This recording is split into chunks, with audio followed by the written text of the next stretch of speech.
warm, flushing sensation, a tingling spark of nerve ends exploding underneath my flesh. My face felt as if it was being jammed by nettles.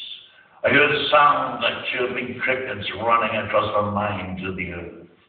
Although I was indoors, I sensed the feel of the earth, the dry desert soil passing through my fingers, the scent of cactus. My mind felt crowded when I started on a thought. Another one came along and plastered it. I tried to speak to Che, but the words wouldn't come. I felt cold, as if I was being slowly submerged in ice water. My eyes poured water like a tap. No, it wasn't the eyes, I was seeing water. Everything had been made of water, and everything now was returning gracefully to its original liquid form. Satellites passed overhead, hooted like owls. Dark mountains moved, grew and shrunk, swelled and breathed. My skull shook like a violent thunderstorm. Thick plates of prominently carved bone rattled underneath my skin and blood vessels. A bright blue caterpillar flashed inside the center of my brain.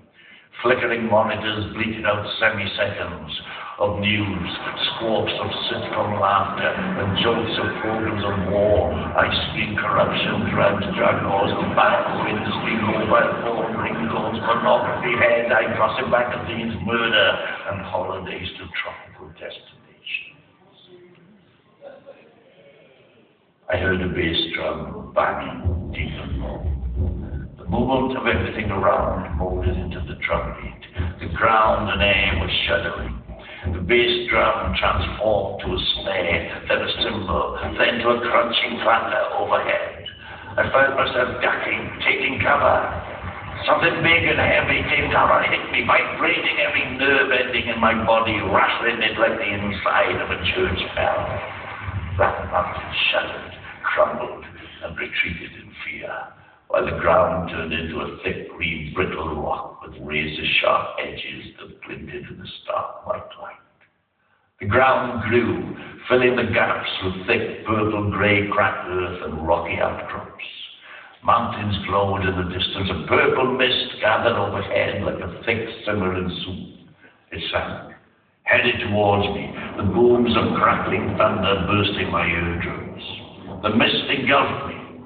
I lit up with a purple aura, white and violent sparks bursting from the pores in my skin. I could feel no weight, only existence. The purple force field was holding me there. I existed, held there in my purple bubble. The mist held everything together, powering all of us, expanding and threatening. Purple was the color of eternity. Without it, we were surely doomed. Suddenly, Che was standing in front of me. He walked towards me, holding the toad. Che's eyes were the eyes of two men, two souls, two natures. You see, you have found the answer. What color is it? Purple. My head emptied. Nothing functioned. Just an empty hole where scientists believed intelligence once existed. You were right. It's purple. Che flickered and blurred and changed into a giant in animal skins and a thick cowboy hat holding a pistol. Damn right, he said in a Welsh accent, grinning with a face that had been around a long time. He vanished. The monitor switched off. Twisting, fornicated snakes of DNA built up a picture in seconds. Fractal mosaics, leaded windows, and Mayan and Egyptian carvings. The monitors collapsed into microchips that turned into toads, all clambering over one another, half immersed in thick blue muddy toad chips. On the ground 10 yards in front of me, toads hopped and crawled from a large round pond. Giant neon blue skulls with eye patches hovered in the distance. Deep-sea anglerfish with bulbous eyes, long bony bodies, evil fins, and large vicious self-illuminating teeth flashed vivid sunshine yellow smiles. The toads were everywhere now. I was surrounded. Their croaks, bleats, and squirts occasionally joined in unison, calling out together. There were billions of them. They all turned and looked straight at me. A deadly silence fell. Then the croak started again, a random mass pulling back to unison, a pulse that increased in pitch. I could feel it hitting my body in jaws.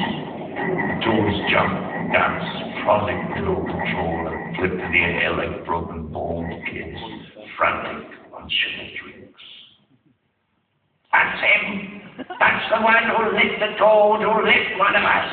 We charge him now! How shall we find him? Guilty! We find him guilty!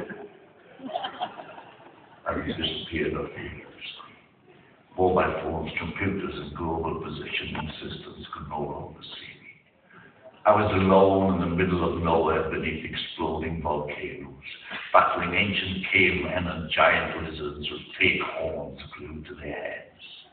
I called on those forces within my being to realign and submit, to let go of all the compelling fears and just exist. I realized I had been cleaned and purified in the savage lands with which the future has not connected, and which refuses to accept the outside world. These plains of Patagonia had not been left behind. They had just wanted no part of whatever else was around. I was now part of them. The DMT began to wear off. I rubbed my eyes, and I found myself in the middle of a crowd of people of all nationalities on a boat, surrounded by icebergs, which are getting larger and more menacing. In ghostly silence, we were drifting helplessly towards an unending chaotic range of pure ice. A giant glacier in the shape of a head gave a cruel look and crumbled into the water, creating splashes of tidal waves with the chorus of 100 simultaneous thunderstorms. Then deathly silence again. Suddenly the passengers started shouting words in various languages and rushed to the side of the boat. Confused and scared, I joined the panicking throng.